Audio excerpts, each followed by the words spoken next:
আমি বাংলাদেশের অন্তর্বর্তীকালীন সরকারকে বলবো, আপনি পার্বত্য অঞ্চলের দিকে খেয়াল করুন।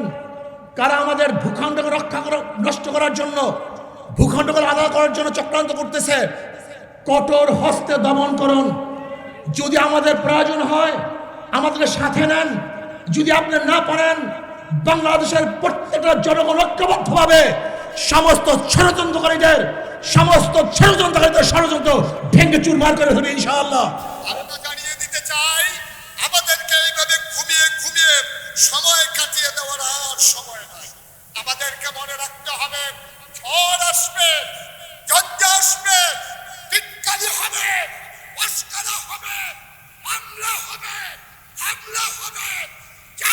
জনক নির্যাতন হবে। এই মুসলমান যদি দিন কায়েম করতে গিয়ে নিজের জীবন বিলিয়ে দিতে হয়, প্রয়োজনে জীবন দেব, ইমাম দেব না, রাজি আছো কিনা? শানের রিসালাত হচ্ছে এমন একটা আয়োজন, রাসূল পাকের শানের আওয়াজে ডাক দিয়েছিলেন, লাব্বাইক বলেছেন আবু বকর সিদ্দিক, ওমর ফারুক, উসমান গনি, হযরত আলী, যাদের ডাক শুনে রাসূলের রিসালাতের ডাকে গিয়েছিলেন বদরে, উহুদে, খন্দকে, হুনাইনে, ময়দানে গিয়েছিলেন। আজকে আমি আমাদের নেতৃত্ব এই বাংলাদেশের কায়েদ হিসাবে শাইখে চরমনাই মুফতি সৈয়দ ফয়জুল করিমকে আহ্বান করে বলছি, বাংলার আকাশে এখনো শয়তান ঘোরাফেরা করছে, কথা কোন ঠিক কিনা? ওলামায়ে কেরামকে রাষ্ট্রের দায়িত্ব হাতে নিতে হবে, আর এটা 92% মুসলমানের দেশে অসম্ভব কিছুই নয়। আজকে এই দেশের বিভিন্ন সময় ক্ষমতায় এমন এমন ব্যক্তিবর্গরা যায় যাদের সম্পর্ক এই দেশের 5% মানুষের সাথেও নাই, অথচ এই দেশের 90% মানুষের সাথে সম্পর্ক হলো উলামায়ে কেরামের। এই দেশের উলামায়ে কেরামের দিক নির্দেশনা অনুপাতে সমস্ত মানুষ তাদের জীবন যাপন করে। উলামায়ে কেরাম যদি ঐক্যবদ্ধ হয়, উলামায়ে কেরাম যদি ঐক্যবদ্ধভাবে ডাক দেয়, তাহলে এই বাংলার জমিনে ইসলামী হুকুমত, ইসলামী রাষ্ট্র, ইসলামী সরকার প্রতিষ্ঠিত করা সময়ের ব্যাপার মাত্র। এই স্বাধীনতাকে ফরহাদ মজহারদের নেতৃত্বে যদি লালনবাগ প্রতিষ্ঠা করা হয়, তাহলে আবার একটি যুদ্ধ হবে, আর আগামী আজকে আমরা এখানে যেই সংগঠনের উদ্যোগে আয়োজিত শানে রিসালাত সম্মেলনে এসেছি, আমরা জানি এই সংগঠনটি ওলামায়ে কেরামের সংগঠন, জাতীয় ওলামা মাশায়েখ আইম্মা পরিষদ। ওলামায়ে কেরাম তারা হলো ওয়ারাসাতুল আম্বিয়া, নবীদের ওয়ারিস। শুধুমাত্র আমাদের নবী নয়, পূর্ববর্তী সমস্ত আম্বিয়া কেরামের ওয়ারিস। পৃথিবীতে যত নবী, যত ধরনের উম্মতকে আল্লাহমুখী করার জন্য, এই পৃথিবীতে শান্তি শৃঙ্খলা টিকিয়ে রাখার জন্য পূর্ববর্তী যত নবী রাসূলগণ যত আদর্শ আল্লাহ তাআলার পক্ষ থেকে নিয়ে এসেছেন, শেষ নবীর উম্মত উলামায়ে কেরামদের দায়িত্ব হলো ওই সমস্ত আদর্শগুলোকে সমস্ত ভ্রান্ত মতবাদের উপরে প্রতিষ্ঠিত করা। এটা উলামায়ে কেরামের জিম্মাদারি। আমরা মঞ্চ থেকে উলামায়ে কেরামের মুখে কথা শুনেছি যে আজকে যারা নবীকে নিয়ে কটূক্তি করে তাদের জন্য ফাঁসির আইন করতে হবে, যারা চুরি করে তাদের হাত কেটে দিতে হবে, যারা অন্যায় করে তাদের উপর হদ জারি করতে হবে, কিসাস প্রতিষ্ঠিত করতে হবে। আমরা যদি শুধু মঞ্চ থেকে এই সমস্ত দাবি জানাই, আজকে যারা দেশের গদিতে যারা বসে আছে, দেশের শাসন ক্ষমতা যাদের হাতে রয়েছে, তারা কোশ্চিনকালেও এই সমস্ত হুদুদ ও কিসাসকে রাষ্ট্রীয়ভাবে প্রতিষ্ঠিত করবে না।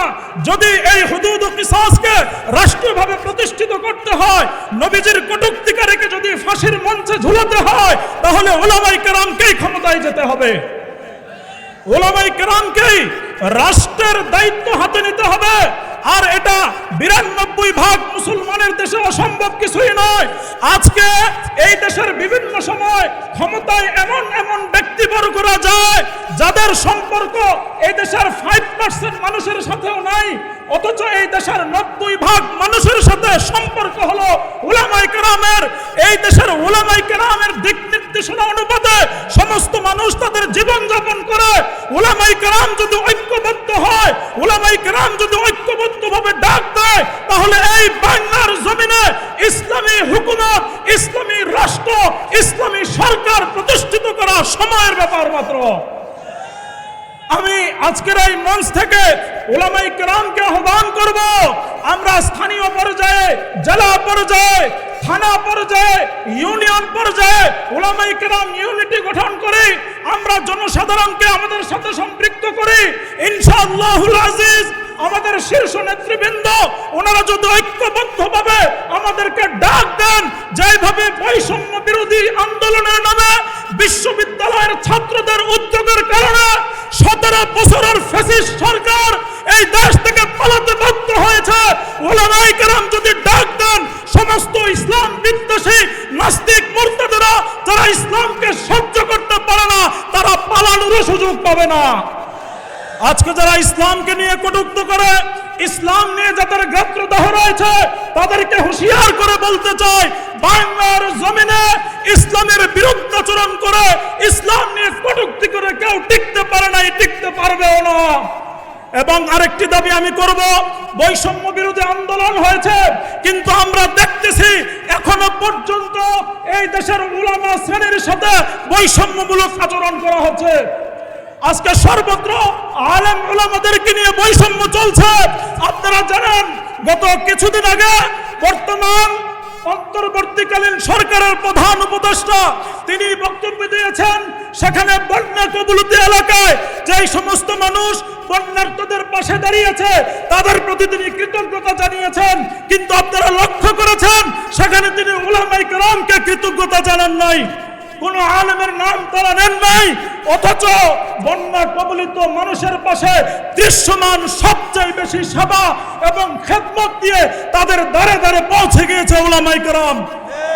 আস-সুন্নাহ ফাউন্ডেশন, আত-তাকওয়া ফাউন্ডেশন, জাতীয় উলামা মাশায়েখ আইম্মা পরিষদ সহ সমস্ত ইসলামী সংগঠন এবং স্বেচ্ছাসেবী সংগঠনগুলো বন্যার্ত মানুষের পাশে দাঁড়িয়েছে, কিন্তু উলামায়ে কেরামকে কৃতজ্ঞতা জানানোর প্রয়োজন তারা করে নাই। এটা কি বৈষম্য নয়? যে বৈষম্য বিরোধী আন্দোলনের মাধ্যমে তিনি আজ প্রধান উপদেষ্টা হয়েছেন, উপদেষ্টার চেয়ারে বসে উনার পক্ষ থেকে এই ধরনের বৈষম্য আমরা আশা করি নাই। প্রিয় হাজিরিন, এমনই ভাবে আপনারা দেখেছেন অন্তর্বর্তীকালীন সরকার কয়েকটি বিষয় সংস্কারের জন্য তিনি কমিশন গঠন করেছেন, সংস্কার কমিশন গঠন করেছেন, শিক্ষা সংস্কার কমিশন গঠন করেছেন, সংবিধান সংস্কার কমিশন গঠন করেছেন, নির্বাচন কমিশন সংস্কার কমিশন গঠন করেছেন, কিন্তু এই সমস্ত কমিশনের মধ্যে 90% মানুষের প্রতিনিধিত্বকারী কোনো আলেমকে আমরা দেখি নাই। সবচেয়ে আফসোসের ব্যাপার হলো যেই শিক্ষাক্রম বিতর্কিত শিক্ষাক্রম নিয়ে এই দেশের মানুষকে সচেতন করেছে উলামায়ে কেরাম, সেই শিক্ষাক্রমে আমরা দেখেছি শিক্ষা সংস্কার কমিশনে এমন এমন ব্যক্তিদেরকে অন্তর্ভুক্ত করা হয়েছে যারা এই দেশে ইসলামকে সহ্য করতে পারে না, মুসলমানদেরকে সহ্য করতে পারে না, ইসলামী মূল্যবোধকে সহ্য করতে পারে না। আমরা আজকের এই সম্মেলন থেকে দাবি করব, অনতি বিলম্বে শিক্ষা সংস্কার কমিশনে নির্ভরযোগ্য ধর্মীয় ব্যক্তিত্ব এবং শীর্ষ উলামায়ে কেরামকে অন্তর্ভুক্ত করতে হবে, শীর্ষ উলামায়ে কেরামকে অন্তর্ভুক্ত করতে হবে। নচেত আমরা ধরে নিব আপনারা উলামায়ে কেরামের সাথে বৈষম্যমূলক আচরণ করতেছেন। আল্লাহ তাআলা আমাদের সবাইকে ঐক্যবদ্ধভাবে জাতীয় উলামা মাশায়েখ আইম্মা পরিষদের হাতকে শক্তিশালী করে ইসলামকে সর্বত্র শক্তিশালী করার তৌফিক দান করুন। রাসূলুল্লাহ সাল্লাল্লাহু আলাইহি ওয়াসাল্লাম সর্বশেষ ও সর্বশ্রেষ্ঠ নবী। নবীজি সাল্লাল্লাহু আলাইহি ওয়াসাল্লাম আমাদের জন্য আদর্শ মহামানব। একজন মানুষ তার জীবনের ব্যক্তিগত, পারিবারিক, সামাজিক, রাষ্ট্রীয় এবং আন্তর্জাতিক যতগুলো সেক্টর আছে সর্বত্রই রাসূলুল্লাহ সাল্লাল্লাহু আলাইহি ওয়াসাল্লামের মাঝে আল্লাহ রাব্বুল আলামিন এমন মহান আদর্শ রেখেছিলেন যে পৃথিবীর যেই কোনো মানুষ যেই কোনো জায়গা থেকে আমাদের নবী সাল্লাল্লাহু আলাইহি ওয়াসাল্লামকে যদি অনুসরণ করতে চায়, যদি সে তার ব্যক্তি গঠনে অনুসরণ করতে চায়, আল্লাহ আমাদের নবীজির মাঝে সে আদর্শ রেখে দিয়েছেন। কেউ যদি তার পরিবার পরিচালনায় আদর্শ খোঁজে, রাসূলুল্লাহ সাল্লাল্লাহু আলাইহি ওয়াসাল্লামের মাঝে তার জন্য আদর্শ আছে। কেউ যদি রাষ্ট্র পরিচালনায় আদর্শ খুঁজতে চায়, রাসূলুল্লাহ সাল্লাল্লাহু আলাইহি ওয়াসাল্লামের মাঝে তার জন্য আদর্শ রয়েছে। কিন্তু অত্যন্ত দুর্ভাগ্যজনক বিষয়, দীর্ঘ মেয়াদে 100 বছর ধরে পশ্চিমা সভ্যতা আমাদের মাথায়, আমাদের মেজাজে, আমাদের অভ্যন্তরে এই জিনিসকে ধীরে ধীরে প্রতিষ্ঠিত করতে চেয়েছে। মুহাম্মাদুর রাসূলুল্লাহ শুধুমাত্র তোমাদের ধর্মীয় গুরু, মুহাম্মাদুর রাসূলুল্লাহর কথাবার্তা শুধুমাত্র মসজিদের মধ্যে চলবে, ইসলাম শুধুমাত্র মসজিদের মধ্যে চলবে। পয়গম্বর আলাইহিস সালাতু ওয়াস সালামকে এই খণ্ডিত ও আংশিক উপস্থাপন করার কারণে গোটা পৃথিবীর মিল্লাতে মুসলিমা নবী মুহাম্মাদুর রাসূলুল্লাহকে জীবন দিয়ে ভালোবেসে ব্যক্তিগত জীবনে নবীজির আদর্শ বাস্তবায়নকে যতটা গুরুত্ব দেয়, অথবা এর চেয়ে একটু আগ বেড়ে পারিবারিক জীবনে নবী মুহাম্মাদুর রাসূলুল্লাহর আদর্শ বাস্তবায়নে যতটা গুরুত্ব দেয়, নামাজে যতটা গুরুত্ব দেয়, রোজায় যতটা গুরুত্ব দেয়, হজে যতটা গুরুত্ব দেয়, রাষ্ট্র পরিচালনায়, সমাজ পরিচালনায়, বিচার ব্যবস্থায় আল্লাহর নবীর সেই আদর্শকে বাস্তবায়ন করতে চায় না, দিতে চায় না। ফলাফল এই দাঁড়িয়েছে, একের পর এক কখনো কখনো আমরা লালনবাদ কর্তৃক আক্রান্ত হয়েছি, কখনো কখনো লেনিনবাদীদের কর্তৃক আক্রান্ত হয়েছি, কখনো কখনো ন্যাশনালিজম জাতীয়তাবাদীদের কর্তৃক আক্রান্ত হয়েছি, কখনো কখনো সেকুলারদের কর্তৃক আক্রান্ত হয়েছি। এবার 2024-এ আমাদের ভাইদের রক্ত অর্জিত স্বাধীনতায় আমরা দ্বিতীয় শপথ নিতে চাই। আর খণ্ডিত উপস্থাপন নয়, আর খণ্ডিত ইসলাম নয়, ব্যক্তি থেকে শুরু করে রাষ্ট্রের চূড়ান্ত পর্যন্ত ইসলাম বাস্তবায়ন করতে হবে। আরে আদর্শ বাস্তবায়নে পয়গম্বর আলাইহিস সালাতু ওয়াস সালামের জীবনী আমাদের জন্য অত্যন্ত আদর্শ মডেল। সম্মানিত হাজিরিন, আমরা পরিষ্কার ভাষায় বলি, পোশাকের মধ্যে যেমন আমার নবীর সুন্নাহ আছে, খাদ্যে যেমন আমার নবীর সুন্নাহ আছে, নামাজের মধ্যে যেমন নবীর সুন্নাহ আছে, রোজার মধ্যে যেমন আমার নবীর সুন্নাহ আছে। আমার নবীর সুন্নাহ শুধু খাদ্যে সীমাবদ্ধ না, শুধু নামাজে সীমাবদ্ধ না, শুধু রোজায় সীমাবদ্ধ না। আমার নবীর আদর্শ সমাজ পরিচালনায় আছে, আমার নবীর আদর্শ রাষ্ট্র পরিচালনায় আছে। অতএব আগামীর বাংলাদেশ ইসলামের বাংলাদেশ হবে ইনশাআল্লাহ। আমরা অত্যন্ত দুর্ভাগ্যজনকভাবে এই কথা স্বীকার করে ওপেন ফিল্ডে বলতে বাধ্য হচ্ছি, একের পর এক বারবার আমাদের রক্তে অর্জিত স্বাধীনতা ছিনিয়ে নেওয়া হয়েছে, চুরি করা হয়েছে, ডাকাতি করা হয়েছে, রক্তের সাথে গাদ্দারি করা হয়েছে। 47-এ দেশ স্বাধীন হয়েছিল টোটাল ধর্মের ভিত্তিতে। পাকিস্তান, হিন্দুস্তান স্বাধীন হওয়ার পর এক শ্রেণীর গাদ্দারেরা সেই স্বাধীনতাকে লুপে নিল। আমরা আমাদের সেই স্বাধীনতার ফল ভোগ করতে পারিনি। 1971-এ আবারও দেশ স্বাধীন হলো। পশ্চিম পাকিস্তান থেকে সবুজ শ্যামল একটি রাষ্ট্র আমরা পেলাম, কিন্তু দুর্ভাগ্য 71 সালে আবার আরেকটি ডাকাতদের হাতে আমার রাষ্ট্র গেল।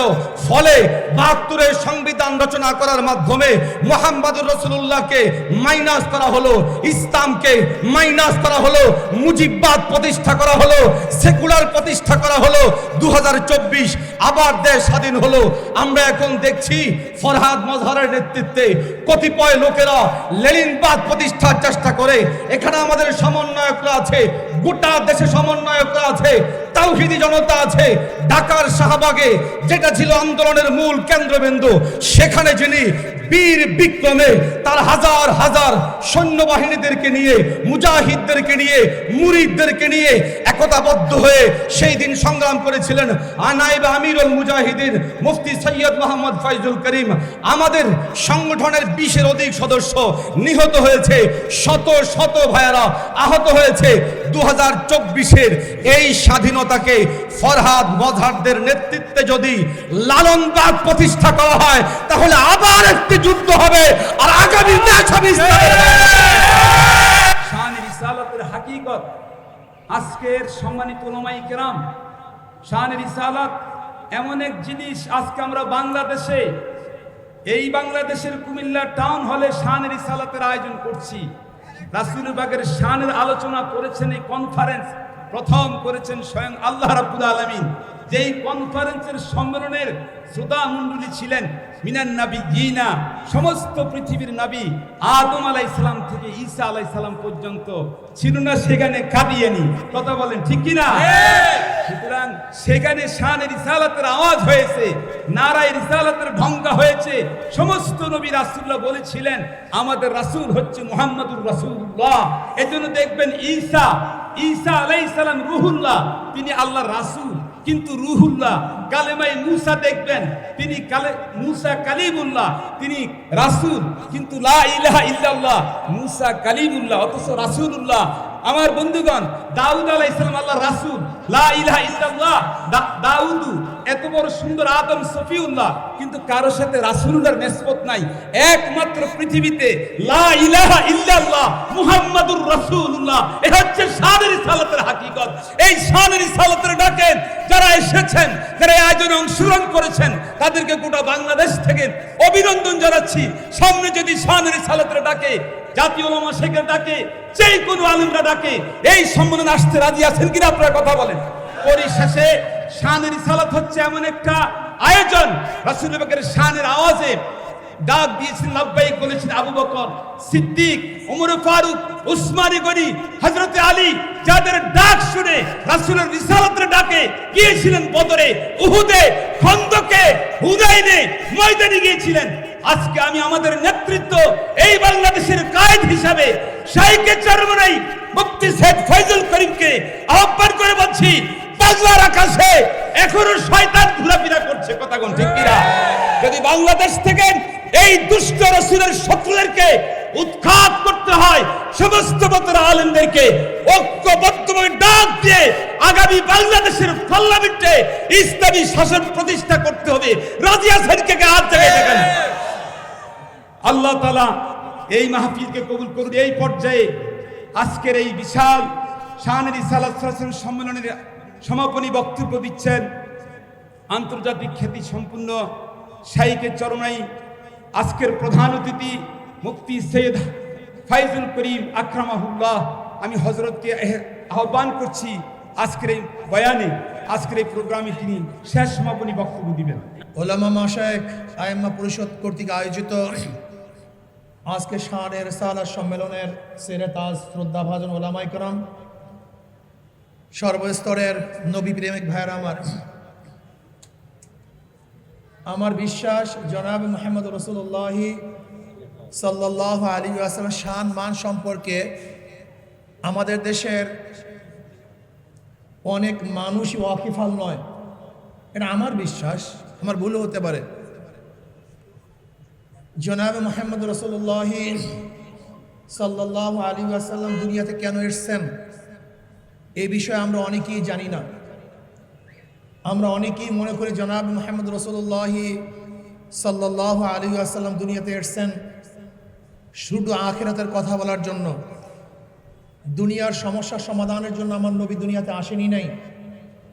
এর জন্য দেখবেন দুনিয়ার কোনো সমস্যার সমাধানের জন্য আমরা Karl Marx, Mao Tse-tung, Abraham Lincoln, Socrates, Plato, Aristotle, Montesquieu, Rousseau, Locke, এই সমস্ত লোকদের কাছে দুনিয়ার সমস্যা সমাধান খোঁজ করি।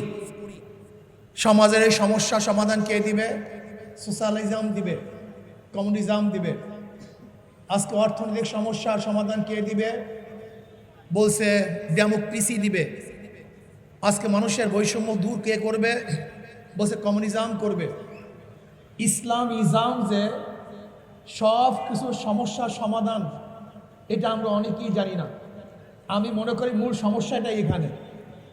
জনাব মুহাম্মদ রাসূলুল্লাহ সাল্লাল্লাহু আলাইহি ওয়াসাল্লাম তিনি বললেন, আমি অচিরেই এমন এক সমাজ উপহার দেব, মদিনার থেকে হাজরামাউত পর্যন্ত, মক্কা পর্যন্ত একটা যুবতী নারী একা একা যাবে, হাঁটবে, ইপরিজিনের শিকার হবে না, ধর্ষিতা হবে না, লুণ্ঠিত হবে না।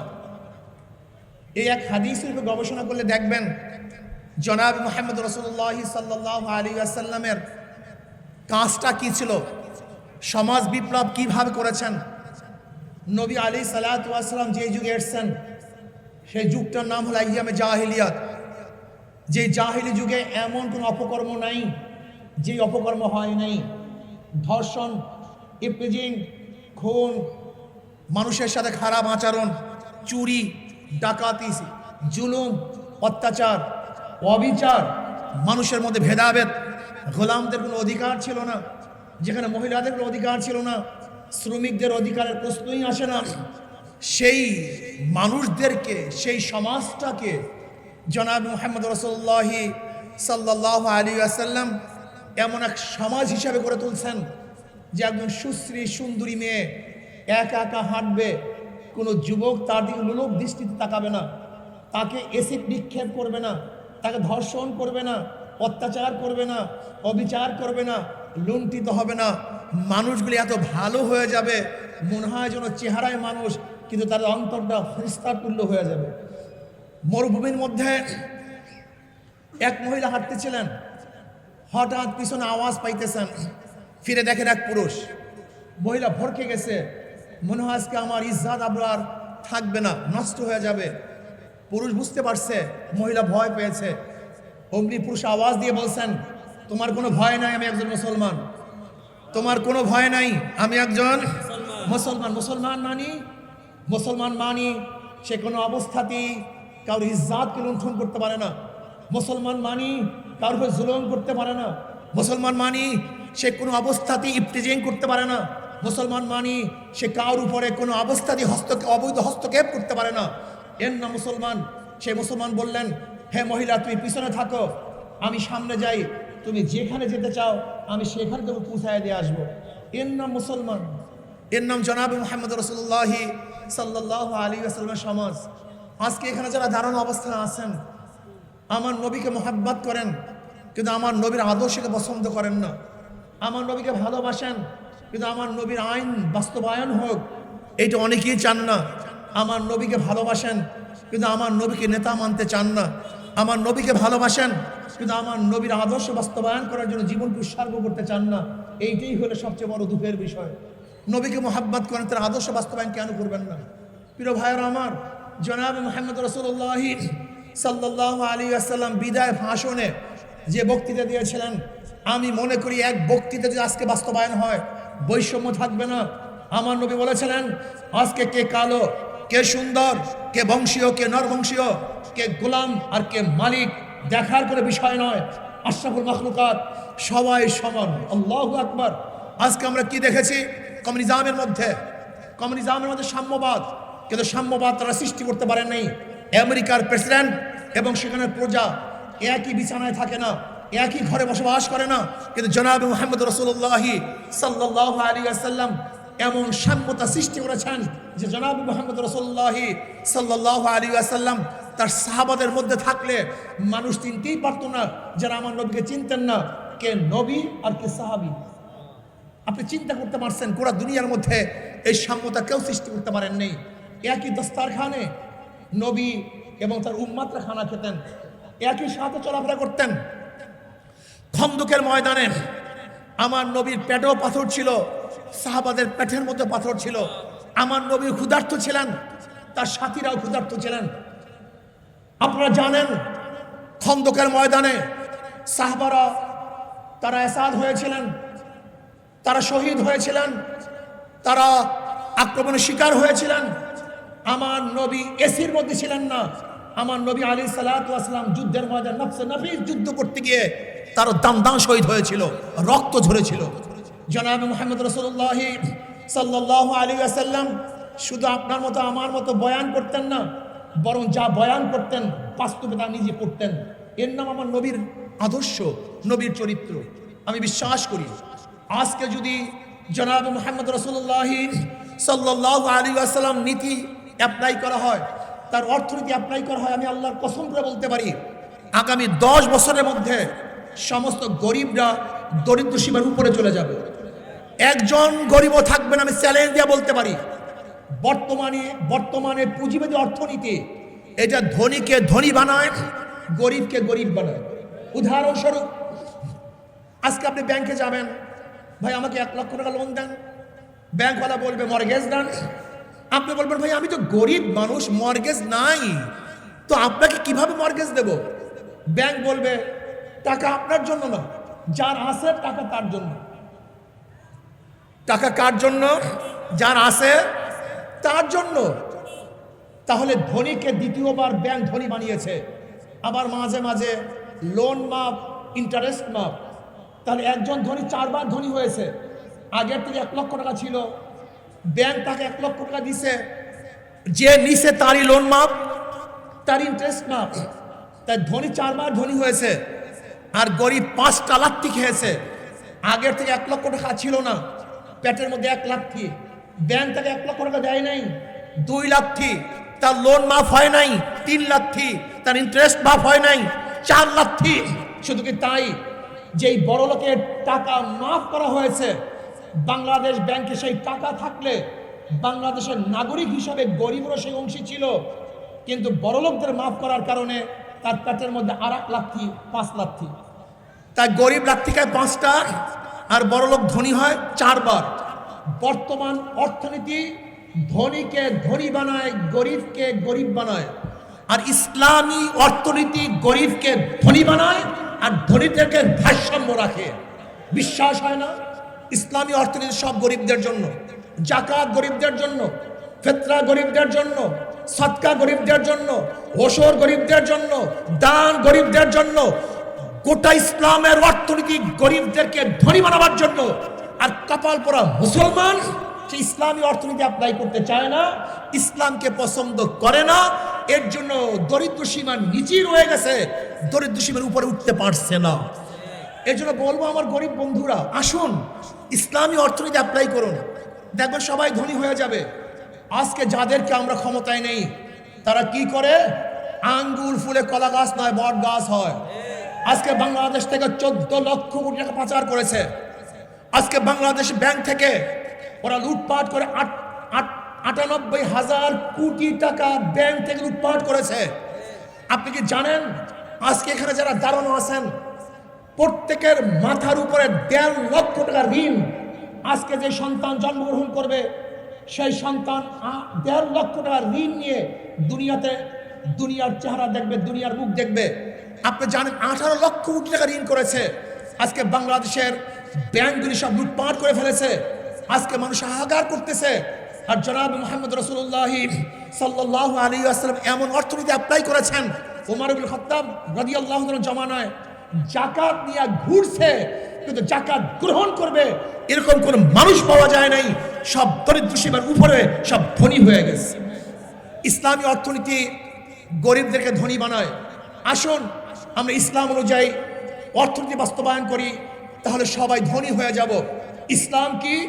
ইসলাম এমন এক সৌন্দর্যতা, ইসলাম এমন এক কানুন, ইসলাম এমন এক নিয়ম, যেই নিয়মের মধ্যে সরকারের দায়িত্বে থাকবে সমস্ত মিসকিনদের দায়িত্ব নেবে সরকার, এতিমদের দায়িত্ব নেবে সরকার, বিধবাদের দায়িত্ব নেবে সরকার। আজকে যেই মেধাবীরা, গরিব, শ্রমিক, তাঁতি, মজদুরদের সন্তানেরা মেধাবী কিন্তু অর্থের কারণে উচ্চ ডিগ্রি অর্জন করতে পারছে না, সরকার তাদেরকে খরচ দিয়ে উচ্চ ডিগ্রি অর্জন করার ব্যবস্থা করে দিবে। ইসলাম যদি ক্ষমতা আসে তাহলে আমার মা বোনেরা ধনী হয়ে যাবে। আমরা অনেকেই মনে করি ইসলাম ক্ষমতা আসলে মহিলাদের অবস্থাটা কি হবে। আপনি কি জানেন জনাব মুহাম্মদ রাসূলুল্লাহ সাল্লাল্লাহু আলাইহি ওয়াসাল্লাম সর্বপ্রথম ব্যবসা শুরু করছেন আম্মাজান খাদিজা কুবরা রাদিয়াল্লাহু তাআলা আনহা অর্থের মাধ্যমে, ব্যবসার মাধ্যমে। কাজে যদি ইসলাম ক্ষমতা আসে আমার মা বোনেরাও ব্যবসা করতে পারবে, তারা ইসলামের নিয়ম অনুযায়ী বড় বড় ধনী হয়ে যাবে। যদি ইসলামী অর্থনীতি অ্যাপ্লাই করি, ইসলামী কানুন অ্যাপ্লাই করি, তাহলে মা বোনেরা ধনী হবে, শ্রমিকরা ধনী হবে, কুলিরা ধনী হবে, মজদুররা ধনী হবে। আমি বিশ্বাস করি ইসলামী অর্থনীতি যদি অ্যাপ্লাই করা হয় তাহলে বাংলাদেশে 53 বছর স্বাধীন হওয়ার পরেও যদি আজকে শ্রমিকরা তাদের অধিকার আদায়ের জন্য রাস্তায় নামে, আজকেও জীবন দেয়, আজকেও অ্যাসাল্ট হয়, তাহলে বাংলাদেশের স্বাধীনতা ব্যর্থ হয়েছে। ইসলামী অর্থনীতি, ইসলামী কানুন অ্যাপ্লাই করলে আমি চ্যালেঞ্জ দিয়ে বলতে পারি একজন শ্রমিকও তাদের অধিকার আদায়ের জন্য রাস্তায় নামতে হবে না, বরং সরকার আগের থেকেই প্রত্যেকটা শ্রমিকের মর্যাদা এবং তাদের অধিকার ফিরিয়ে দিবে, বাস্তবায়ন করবে। এর নাম ইসলাম, এর নাম শানে রিসালাত। ভাইরা, আজকে দেশ নিয়ে ষড়যন্ত্র চলতেছে। জনাব মুহাম্মদ রাসূলুল্লাহ সাল্লাল্লাহু আলাইহি ওয়াসাল্লাম বদরের ময়দানে অংশগ্রহণ করেছেন। নতুন ইসলামিক কান্ট্রি করার জন্য নয়, বরং যেই কান্ট্রি আছে সেটাকে হেফাজত করার জন্য। ওহুদের মধ্যে অংশগ্রহণ করেছেন নতুন ইসলামী বিপ্লবের জন্য নয়, বরং যে ইসলামী হুকুমত আছে সেইটাকে সংরক্ষণ করার জন্য। খন্দকার মাঝে অংশগ্রহণ করেছেন মদিনাকে সংরক্ষণ করার জন্য। আজকেও আমাদের ভূখণ্ড নিয়ে ষড়যন্ত্র চলতেছে। মনে রাখতে হবে, পার্বত্য অঞ্চলে আমাদের ভূখণ্ড নিয়ে ষড়যন্ত্র চলতেছে। তারা সেখানে স্বাধীনতা চাচ্ছে, তারা সেখানে স্বতন্ত্রভাবে আইন চাচ্ছে। এটা কিসের আলামত? আমি বাংলাদেশের অন্তর্বর্তীকালীন সরকারকে বলবো, আপনি পার্বত্য অঞ্চলের দিকে খেয়াল করুন। কারা আমাদের ভূখণ্ডকে নষ্ট করার জন্য, ভূখণ্ডকে আলাদা করার জন্য চক্রান্ত করতেছে। কঠোর হস্তে দমন করুন। যদি আমাদের প্রয়োজন হয় আমাদেরকে সাথে নেন। যদি আপনি না পারেন, বাংলাদেশের প্রত্যেকটা জনগণ ঐক্যবদ্ধভাবে সমস্ত ষড়যন্ত্রকারীদের ষড়যন্ত্র ভেঙে চুরমার করে ফেলবে ইনশাআল্লাহ। আজকে সেখানে আমাদের বাংলাদেশের নাগরিকদেরকে সেটেলার বলতেছে। আমি মনে করি পার্বত্য অঞ্চল বাংলাদেশের একটা ভূখণ্ড, ওখানে আইন চলবে। বাংলাদেশের অন্যান্য জেলার মধ্যে যে আইন, পার্বত্য অঞ্চলে একই আইন চলবে। ভিন্ন কোনো আইন পার্বত্য অঞ্চলের জন্য করা যাবে না। এরপর আসুন, অন্তর্বর্তীকালীন সরকার আজকে জীবন দিয়েছি আমরা, রক্ত দিয়েছি আমরা, জীবনের মায়া ত্যাগ করে রাস্তায় ছিলাম আমরা। আর আজকে সংস্কারের জন্য যে উপদেষ্টা নিয়োগ করতেছেন, সেই উপদেষ্টাদের মধ্যে আলেম নাই। এই দেশের মাটি ও মানুষের সাথে যাদের জীবন, যাদের মরণ, যাদের কেনারের মধ্যে বেগম পাড়া নেই, সেই আলেম প্রতিনিধিদেরকে যদি আপনি সংস্কারের জন্য অন্তর্ভুক্ত না করেন, তাহলে আমি মনে করব আপনি বৈষম্য করতেছেন, আপনি ওলামাদের সঙ্গে বৈষম্য করতেছেন। এদেশের 92% মুসলমানদের দাবি ও দাওয়ার সাথে, তাদের আকাঙ্ক্ষা আশার সাথে আপনি গাদ্দারি করতেছেন। যদি আলেম করে প্রতিনিধি প্রত্যেকটা সংস্কারের মধ্যে না থাকে, তাহলে আমরা এই প্রতিনিধি মানি না, আমরা এই কমিটি মানি না। এই কমিটি প্রত্যাখ্যান করতে হবে। এদেশের মাটি ও মানুষের সাথে যাতে সম্পৃক্ত, নারীর সাথে যাতে সম্পৃক্ত, সে ওলামা ইকরামকে অবশ্যই সামনে রাখতে হবে। আজকে আমরা দেখলাম শিক্ষা ব্যবস্থা সংস্কারের জন্য যেই কমিটি গঠন করা হয়েছে, সেই কমিটি এদেশের মাটি ও মানুষের আশা আকাঙ্ক্ষার বাস্তবায়ন ঘটাতে পারবেন না। কাজে আমাদের দাবি উপেক্ষা করুন। আমাদের দাবি যদি আপনি উপেক্ষা করেন, আমি অন্তর্বর্তীকালীন সরকারকে বলবো, যদি এই ওলামা ইকরাম বাংলাদেশের 92% মুসলমান আপনার বিরুদ্ধে আওয়াজ তুলে, আপনি 1 সেকেন্ডও গতিতে থাকতে পারবেন না। কাজে এদেশের মাটি ও মানুষের সাথে বেঈমানি করবেন না, তাদের মতের খেলাফ কোনো কাজ করবেন না। আশা করি ইসলামী আইন বাস্তবায়ন হলে এদেশের মানুষ শান্তি পাবে। জেলে, তাঁতি, কামার, ঋষি, চামার, শ্রমিক, মজদুর, ধনী, গরিব, শিক্ষিত, মূর্খ, পুরুষ এবং মহিলা সমস্ত মানুষের অধিকার বাস্তবায়ন হবে। কাজে আল্লাহ পাক আমাদেরকে জনাবে মুহাম্মদ রাসূলুল্লাহ সাল্লাল্লাহু আলাইহি ওয়াসাল্লাম আদর্শ বাস্তবায়নের চেষ্টা করার এবং জীবন দেওয়ার তৌফিক দান করেন। আমা আলাইনা ইল্লাল বালাগ। আসসালামু আলাইকুম ওয়া রাহমাতুল্লাহি ওয়া বারাকাতুহু।